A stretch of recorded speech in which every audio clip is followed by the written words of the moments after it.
Hey guys, this is Priyanka and you are watching my English channel. So आज हम पढ़ने वाले हैं पैसिव वॉइस. सबसे पहले जब आप पैसिव वॉइस करते हैं तो आपके दिमाग में एक क्वेश्चन आता है कि व्हाट डज पैसिव मीन. सबसे पहले मैं यहाँ पर बता दूं एक्टिव पैसिव होता क्या है. देखिए, एक्टिव का मतलब अगर हम हिंदी में बात करें तो एक्टिव का मतलब होता है जब कोई चीज सक्रिय होती है ना. और पैसिव मतलब जब कोई चीज सक्रिय नहीं होती, निष्क्रिय हो जाती है. राइट. तो यहाँ पर सिमिलरली इसका वही मीनिंग है. एक्टिव मतलब जब कौन एक्टिव होता है, सब्जेक्ट एक्टिव होता है. इसमें जब आप पैसिव वॉइस करते हैं तो दो चीजें हैं जिनको बहुत ध्यान से आपको समझना है. वो है सब्जेक्ट और ऑब्जेक्ट. अगर मैं बात करूं सेंटेंस के स्ट्रक्चर की, यहाँ पर देखिए आप मेरे स्क्रीन पे. अब जब हम बात करते हैं सेंटेंस के स्ट्रक्चर की तो कैसा होता है वो. किसी भी सेंटेंस में सबसे पहले सब्जेक्ट लिखा होता है, उसके बाद वर्ब होता है, उसके बाद ऑब्जेक्ट होता है. ठीक है. तो ये किसका स्ट्रक्चर होता है, ये होता है एक्टिव वॉइस का. ठीक है. बट जब आप पैसिव वॉइस की बात करते हैं तो वहां पर क्या हो जाता है, वहां पर सब्जेक्ट की जो इंपॉर्टेंस है वो कम हो जाती है और ऑब्जेक्ट की जो इंपॉर्टेंस है वो काफी ज्यादा बढ़ जाती है. इसको ऐसे समझिए कि जैसे हम लोग एक कहावत सुनते हैं कि कभी ना कभी हर किसी का दिन आता है. तो पैसिव वॉइस में क्या है, ऑब्जेक्ट का दिन आता है. मतलब अभी तक सब्जेक्ट जो अपने आप को बड़ा बॉस समझ के बैठा था कि वही बॉस है किसी भी सेंटेंस का, तो अब क्या है, यहाँ पर ऑब्जेक्ट जो है वो क्या बन जाता है, बॉस बन जाता है. किसमें, पैसिव वॉइस में. ठीक है. तो मेन इसका जो सबसे मेन रूल है वो क्या है कि जो सब्जेक्ट है उसकी जब वैल्यू कम होती है और ऑब्जेक्ट को ज्यादा वैल्यू दी जाती है उस तब बनता है पैसिव वॉइस. ठीक है. तो कई बार क्या होता है जब आप सेंटेंस की बात करते हो, कई बार नॉर्मली हम मैक्सिमम टाइम हम सेंटेंस जब बोलते हैं तो हम सब्जेक्ट की वैल्यू दिखाते हैं कि भाई ये काम राम ने किया. ठीक है. Ram do this, Ram did this, yes, Ram has done this. But कई बार काम की वैल्यू, काम की इंपॉर्टेंस ज्यादा हो जाती है बजाय ये जानने के कि काम किसने किया है. तो उस केस में हम जो सेंटेंस बनाते हैं उसे कहते हैं पैसिव वॉइस. ठीक है. आइए अब हम स्ट्रक्चर देखते हैं. सेंटेंस का स्ट्रक्चर मैंने बताया आपको कि एक्टिव वॉइस में subject plus verb plus object होता है. बट जब आप पैसिव वॉइस में जाते हैं तो वहां पर बिल्कुल इसका वाइस वर्सा हो जाता है, बिल्कुल उल्टा हो जाता है. ऑब्जेक्ट पहले आ जाता है, उसके बाद वर्ब अपनी पोजीशन नहीं बदलती. वर्ब मैडम जो है वो जहां है, जहां की तहां बनी हुई है. ठीक है. उसके बाद एक वर्ड इसमें यूज करते हैं बाय, और फिर हम यूज करते हैं सब्जेक्ट. ये होता है स्ट्रक्चर. ठीक है. एक्टिव वॉइस का स्ट्रक्चर सिंपल होता है, subject plus verb plus object. But जब आप पैसिव वॉइस की बात करते हैं तब object plus verb plus by plus subject. Clear. इतना यहां तक क्लियर है आप लोगों को. ठीक है. अब मैं देखिए, मैं यहां पर आपको एक एग्जाम्पल भी देती हूँ.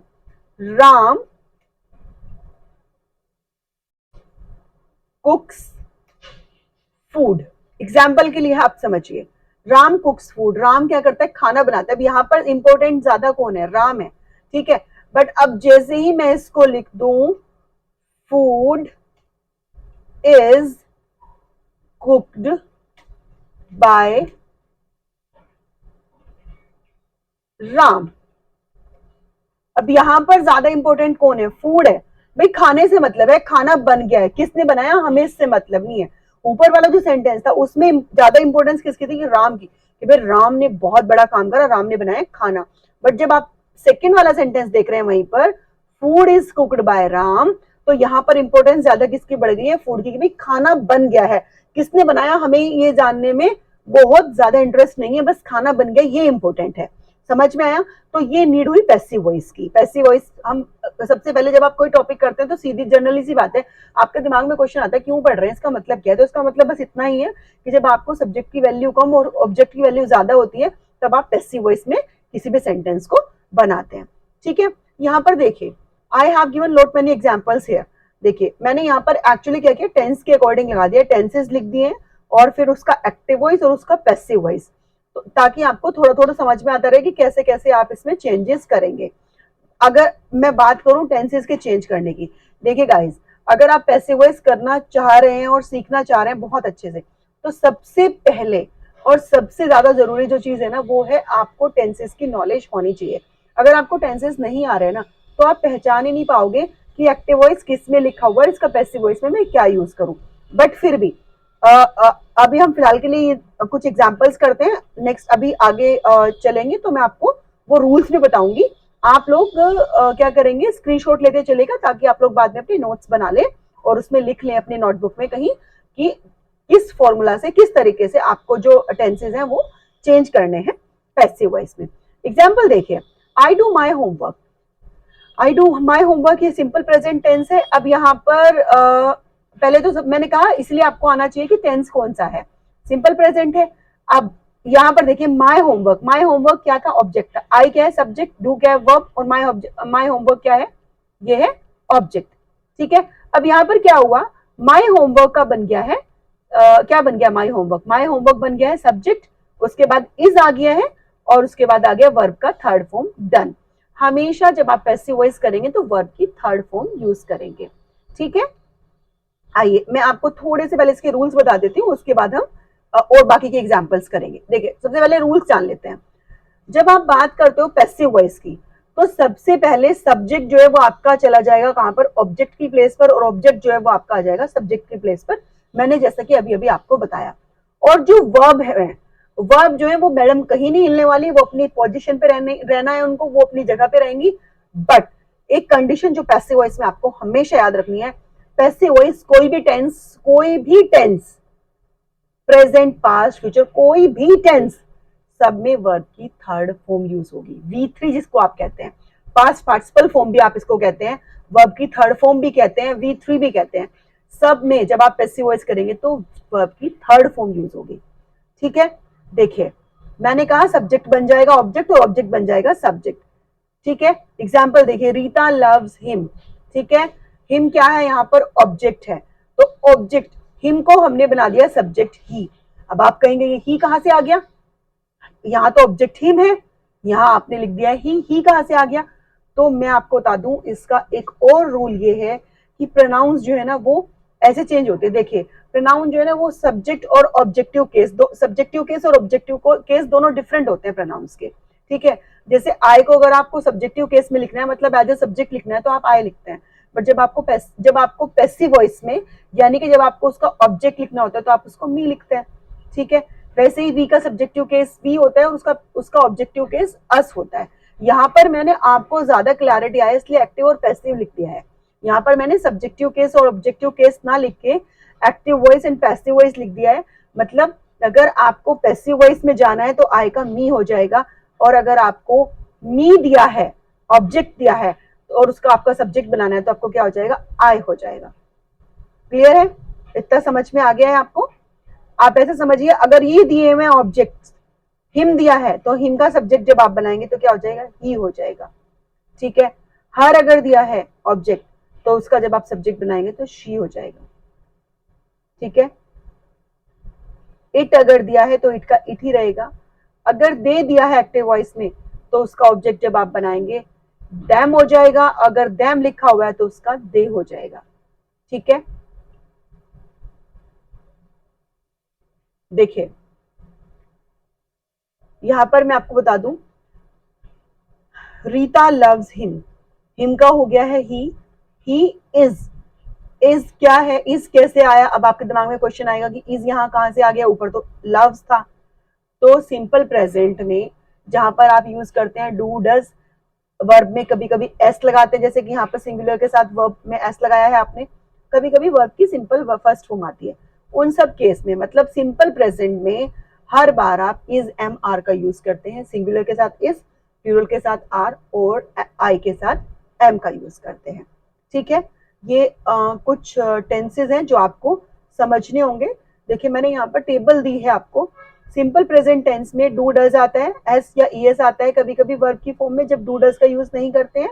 ठीक है, तो वहां पर मैंने उसी के नीचे दिया पैसिव, सेम आप देख पा रहे हैं यहाँ पर, ये देखिए आप, अगर ये है डू डज, एस या ईएस है और वर्ब की कौन सी फॉर्म है, एस या ईएस वाली है, तो जब आप उसका पैसिव बनाएंगे उसका हो जाएगा इज एम आर।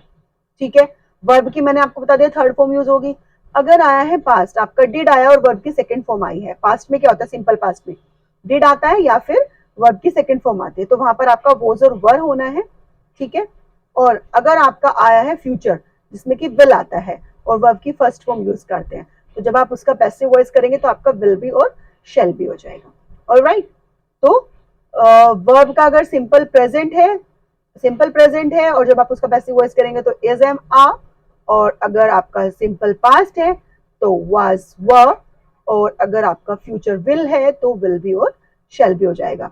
यहाँ पर वैसे ही कॉन्टिन्यूस में होगा, इज एम आर अगर दिया हुआ है एक्टिव वॉइस में तो इज एम आर तीनों के साथ बीइंग यूज कर देंगे। वर्ब की थर्ड फॉर्म ही यूज होगी, आप यहाँ जाएं हर एक सेंटेंस हर एक टेंस में हर बार वर्ब की थर्ड फॉर्म ही यूज होगी, तो उसमें आपको बहुत ज्यादा याद करने की कोई जरूरत नहीं है, बस ध्यान रखना है कि वर्ब की थर्ड फॉर्म यूज होती है।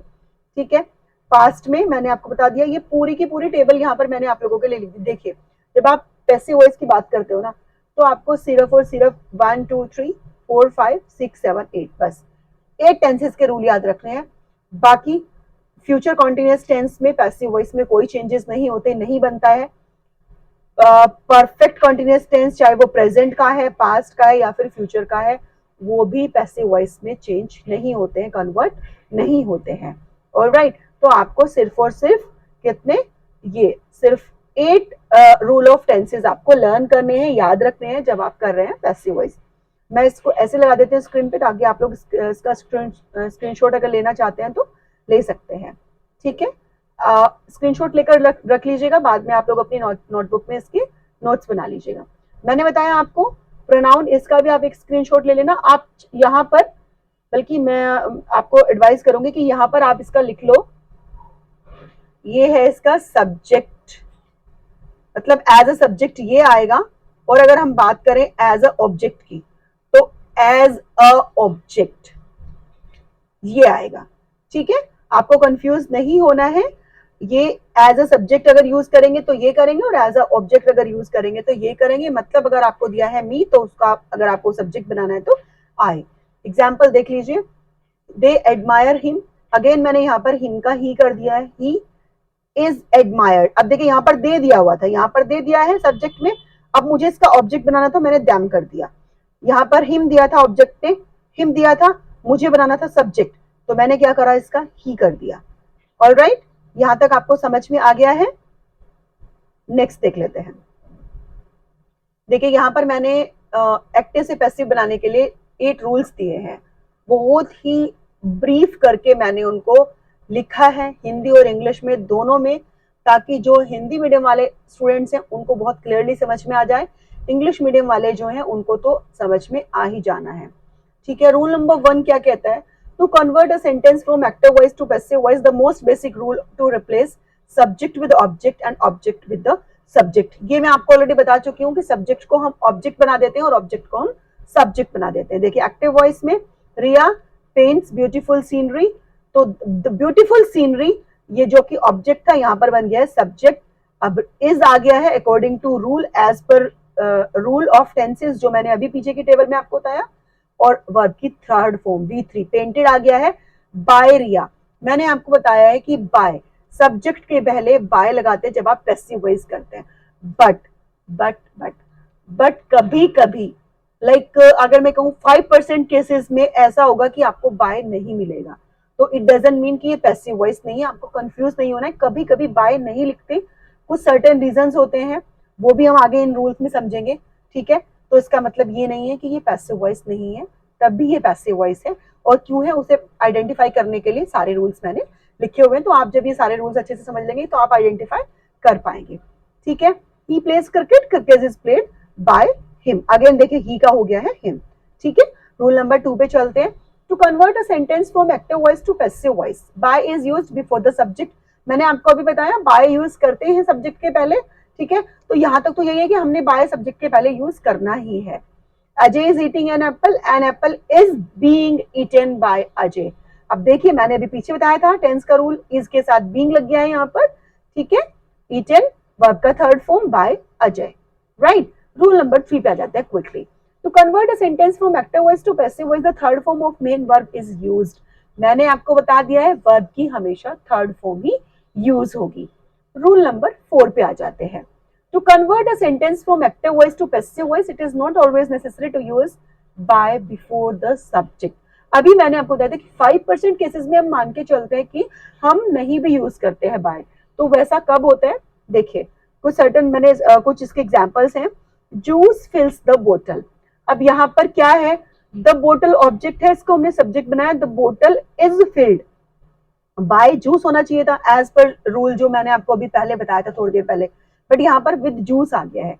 तो ये रूल नंबर 4 है जो कहता है कि कभी कभी बाय यूज नहीं करते बल्कि उसकी प्लेस पर टू, एट या फिर कैन यूज कर विद यूज करते हैं, सॉरी, टू, एट, कभी कभी बाय की प्लेस पर टू, एट या फिर विद यूज करते हैं। ठीक है, तो the bottle is filled with juice, Ayesha knows her. अब हर का देखिए, हर था यहाँ पर, अगेन इसका सब्जेक्ट बनाया तो शी कर दिया, she is known to Ayesha. यहाँ पर भी बाय आयशा नहीं लगाया बल्कि टू लगाया, नोन के साथ टू ही यूज करते हैं। कुछ क्या होते हैं, फिक्स प्रपोजिशंस होते हैं, तो उस केस में हम टू, एट और विद का ही यूज करते हैं। ठीक है, जैसे जैसे आप लोग प्रैक्टिस करेंगे तो वैसे वैसे आपको ये हैबिट में आ जाएगा। ठीक है, हम पैसिव वॉइस की कुछ प्रैक्टिस वर्कशीट भी करने वाले हैं। रूल नंबर 5 देखिए, when an object is not given in a subject in a sentence the active voice can be converted into a passive voice in the following manner।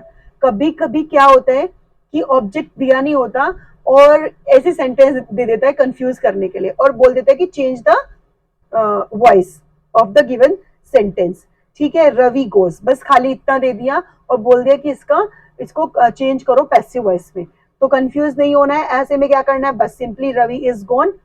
ठीक है, Ravi is गोन, इस case में क्योंकि ऑब्जेक्ट दिया ही नहीं है तो आपको क्या करना है, रवि इज गोन, बस सब्जेक्ट के साथ ही आपको इज लगा के वर्ब की थर्ड फॉर्म यूज कर देनी है। The game begins, the game has begin, the game has begin, उस केस में आपको इस तरीके से सेंटेंसेस को चेंज कर देना है। रूल नंबर 6 देख लेते हैं। It is not always important to use the subject in the passive voice if a sentence conveys the full meaning without a subject then the subject is dropped in such sentence। देखिए, अगर क्या होता है, मैंने अभी आपको बताया कि बाय जरूरी नहीं कि हर बार लगे, कभी कभी 5% केसेस में ऐसा है कि बाय का यूज नहीं करते। एक तो मैंने आपको बता दिया कि जब आप टू, एट या फिर विद का यूज करते हैं, मतलब फिक्स प्रपोजिशंस का यूज करते हैं। अब यहाँ पर क्या देखिए, ना तो फिक्स प्रपोजिशंस यूज किए हैं। ठीक है, gold is sold in kilograms, gold को किसमें बेचा जाता है, किलोग्राम्स में बेचा जाता है। ठीक है, ये पैसिव वॉइस है बट इसमें बाय का यूज नहीं किया है कहीं पर भी। क्यों? क्योंकि ऐसे केस में जब पता हो कि सब्जेक्ट मतलब कोई स्पेसिफिक सब्जेक्ट नहीं हो, ठीक है, जब पता हो कि सेंटेंस का पूरा मीनिंग आ रहा है बिना सब्जेक्ट के भी, उस केस में भी अवॉइड करते हैं बाय के साथ सब्जेक्ट लिखना। जैसे कि gold is sold in kilograms, gold को किसमें, किलोग्राम्स में बेचा जाता है। ठीक है, अब कौन बेचता है, बाय द शॉपकीपर, पता ही है कि शॉपकीपर ही बेच रहा है। ठीक है, transgender is not always treated as equals, transgender जो है उसको हमेशा इक्वली ट्रीट नहीं किया जाता। कौन नहीं करते उसको इक्वली ट्रीट, बाय पीपल, लोग ही तो नहीं करते हैं, है ना। तो ये यहाँ पर क्या है, सब्जेक्ट बहुत इंपॉर्टेंट नहीं था, इनफैक्ट इतना भी इंपॉर्टेंट नहीं था कि उसको लिखा जाए, ये अंडरस्टूड था। ठीक है, तो इस केस में मीनिंग पूरा आ रहा है, मीनिंग में कोई चेंज नहीं आ रहा, पूरा मीनिंग आ रहा है कि ट्रांसजेंडर जेंडर को जो है लोग इक्वली ट्रीट नहीं करते हैं, तो मीनिंग में कोई चेंज नहीं आया, इसलिए कोई जरूरी नहीं हो, तब उस केस में भी छोड़ देते हैं बाय का यूज। रूल नंबर 7 देख लेते हैं। While changing a sentence from active voice to passive voice, the adjective phrases and article used with the subject and the object are replaced with them। देख लीजिए, क्या यहाँ पर ये क्या कहता है कि जब किसी सेंटेंस को एक्टिव वॉइस से पैसिव वॉइस में चेंज करते हैं तो सब्जेक्ट और एंड जो ऑब्जेक्ट है उनके साथ जो यूज करते हैं जिन एडजेक्टिव्स को या एडजेक्टिव फ्रेजेस को या आर्टिकल्स को, तो उनके साथ ही पूरा का पूरा ऑब्जेक्ट उठा लिया जाता है। ये बहुत सिंपल है। करण बाय अ ब्लैक शर्ट, करण ने एक ब्लैक शर्ट खरीदी। अगर मैं यहाँ पर क्वेश्चन करूँ व्हाट करण बायज, तो मुझे आंसर मिल रहा है अ ब्लैक शर्ट, तो मतलब मेरा ऑब्जेक्ट क्या था, अ ब्लैक शर्ट ही था ना। तो यहाँ पर ये कह रहे हैं कि ऐसे केस में पूरा, मतलब उसके साथ क्या लगा था, ये एडजेक्टिव लगा था शर्ट के साथ, कैसी शर्ट है, ब्लैक, तो पूरा ही वो बोल रहे कि ऑब्जेक्ट को पूरा ही लेना है आपको, खाली शर्ट नहीं लेना आपको। तो ये तो बहुत कॉमन सेंस की बात है, अगर आप खाली शर्ट उठा लेंगे, शर्ट इज बोट बाय करण, बाद में लगाओगे अ ब्लैक, नहीं। ठीक है, तो ऐसे केसेस में आपको अपनी खुद की सेंस भी लगानी है, a black shirt is bought by Karan. ठीक है, तो जब जो एडजेक्टिव्स हैं या कोई आर्टिकल्स हैं वो दिए हैं अगर ऑब्जेक्ट के साथ, तो उनको एज इट इज ही उठाना है, एज अ सब्जेक्ट उनको एज इट इज ही बनाना है। Ajay Ajay uses a blue pen. तो अजय कैसा पेन यूज करता है? Blue pen. तो blue pen is used by Ajay. ठीक है, क्वाइट सिंपल है ये, बट यहाँ पर आपको थोड़ा सा अपना कॉमन सेंस का यूज करना है। Rule number 8, this is the last one. While changing a sentence from active voice to passive voice, if both direct and indirect objects are given, then indirect object is used in place of subject. कई बार क्या होता है, दो object देके रखता है किसी किसी सेंटेंस पे, ये थोड़ा सा ट्रिकी हो जाता है। ऐसे में आपको कंफ्यूज नहीं होना कि मैं कौन से ऑब्जेक्ट को उठाऊं, क्या करूं क्या ना करूं। देखिए बहुत ही सिंपल उसका रूल है। आपको ऐसे में क्या करना है, जब आपको डायरेक्ट और इनडायरेक्ट दो ऑब्जेक्ट दिए गए हैं, तो आपको क्या करना है, इनडायरेक्ट ऑब्जेक्ट को एज अ सब्जेक्ट यूज करना है। ठीक है, कंफ्यूज बिल्कुल भी नहीं होना। एक डायरेक्ट ऑब्जेक्ट होगा, एक इनडायरेक्ट होगा, तो इनडायरेक्ट ऑब्जेक्ट को आपको एज अ सब्जेक्ट यूज करना है। एग्जाम्पल देख लेते हैं। She teaches me dancing. ठीक है, सो यहाँ पर देखिए शी सब्जेक्ट है, जिसे टीचेज क्या है, वर्ब है, मी क्या है, ऑब्जेक्ट है, और डांसिंग ये भी ऑब्जेक्ट है। ठीक है, तो यहाँ पर क्या करना है, डांसिंग, शी टीचेज डांसिंग। अगर मैं इसको ऐसे बोलूं तो ये डायरेक्ट ऑब्जेक्ट यहाँ पर क्या था, डांसिंग। क्या सिखा रही है वो, डांस सिखा रही है। अब दूसरा क्वेश्चन आया किसको सिखा रही है, तब आया मी, मुझे। तो यहाँ पर डायरेक्ट ऑब्जेक्ट है डांसिंग, किसको सिखा रही है, मैंने कहा मुझे, ये इनडायरेक्ट ऑब्जेक्ट है, तो मी क्या है, इनडायरेक्ट है, तो इनडायरेक्ट ऑब्जेक्ट को हम बनाएंगे सब्जेक्ट। मी का जब सब्जेक्ट बनेगा, मैंने आपको पीछे प्रोनाउन का चेंज बता दिया है, आई हो जाएगा I, she teaches me dancing, I am आएगा यहाँ पर, क्योंकि यहाँ पर टीचेज है ना, तो यहाँ पर आएगा आई एम। ये यहाँ पर बाय मिस्टेक लिखा हुआ है वॉज, ये वॉज रोंग है यहाँ पर। I am taught dancing by her, यहाँ पर शी का हो गया है हर पैसिव वॉइस में। ठीक है, they invited you to a party, they invited you to a party. अब अगेन देखें यहाँ पर, दे इनवाइटेड, किसको इनवाइट किया उन्होंने, दे इनवाइटेड, किस लिए इनवाइट किया, पार्टी के लिए। किसको इनवाइट किया, यू, तुमको। ठीक है, तो what they invited, for a party, whom they invited, you। ठीक है, तो डायरेक्ट इसमें जो ऑब्जेक्ट है वो है पार्टी, उन्होंने पार्टी के लिए इनवाइट किया है, किसको किया है, यू, तुमको किया है। तो यहाँ पर यू जो इनडायरेक्ट ऑब्जेक्ट है वो आ जाएगा as a subject, you are invited to a party by, they का हो जाएगा देम। राइट, आई होप यहाँ तक आपको समझ में आ गया होगा। अगर आपको कहीं भी कोई भी कंफ्यूजन है तो मेरा कॉन्टैक्ट नंबर आप देख पा रहे हैं, यहाँ पर लिखा हुआ है, इस पे आप कॉल कर सकते हैं। फ्री ऑफ कॉस्ट मेरी क्लासेस होती हैं टोटल ग्रामर के किसी भी टॉपिक को लेकर। अगर आपको कोई भी डाउट्स हैं, कोई भी कंफ्यूजन है, मैं free of cost classes provide कराती हूँ। आप मेरे क्लासेस ज्वाइन कर सकते हैं, कमेंट बॉक्स में कमेंट करके आप पूछ सकते हैं। अब देखिए, अब आप आ जाते हैं, कभी कभी किसी किसी सेंटेंस में should, would, must, may, might, can, could, ये सब होता है। तो उस केस में आपको क्या करना है, उस केस में आपको कुछ नहीं करना है, ये टेबल आपको एक बार अच्छे से पढ़ लेनी है। सब में बी लग जाएगा, बी लग के और वर्ब की थर्ड फॉर्म V3 ही यूज होगी हर बार, जो मैंने बताया आपको।